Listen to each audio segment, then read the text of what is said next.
todo esto que ves colgado? ¿Qué es, por ejemplo, esto? Y eso es el bubucela. ¿Una bubucela? ¿A lo paraguayo? Sí. ¿Cómo funciona esto? Así. Impecable. ¿Y pensás que pueden ganarle hoy a Brasil? Sí, por supuesto que sí. Si te pido que... Pará, pero sí, pará. Si te pido que me digas algo en guaraní, una palabra de aliento. Paraguay, Paraguay. ¿Y alguna puteada para los brasileros en guaraní? Ya piró, rapaz. ¿Eso significa? Sí, andate a la puta, rapaz. Bien, ¿se lo dedicamos a los brasileros? Sí, rapaz. Despacito, rapaz. ¿Qué opinión les merece la selección argentina, que no viene muy bien? Eu acho que culpa do treinador. ¿Gusta Messi a ustedes? Muito, muito. O melhor que tem no mundo. O melhor que tem. Lo mejor del mundo, pero acá no hace nada. Porque joga na posição errada.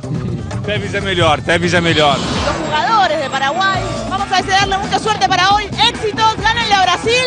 Hay un saludo para Caiga que caiga. ¿Cómo se sienten, neta? ¿Le están ganando a Brasil? ¿Dieron vuelta al partido? Le vamos a ganar a Brasil, que es diferente. Bueno, pero todavía no terminó el partido. Le ganamos, te pongo la firma que le ganamos. Buscame al terminar el partido y vemos que le ganamos. Canso, Le ganamos, te pongo la firma que le ganamos. Lograron igualar el resultado, no está tan mal. Esperaban otro resultado, me imagino. Claro, quando saímos do Brasil para vir acá, esperávamos uma goleada.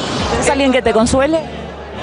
No, ahora estamos acá con la familia y nada, esperemos que metamos un gol por lo menos. Tranquila, Larisa, esto jugó muy bien el seleccionado paraguayo y veo que algunas cosas no cambian, como el lugar para el celular sigue siendo siempre el mismo. Sigue siendo el mismo y el mismo va a ser siempre.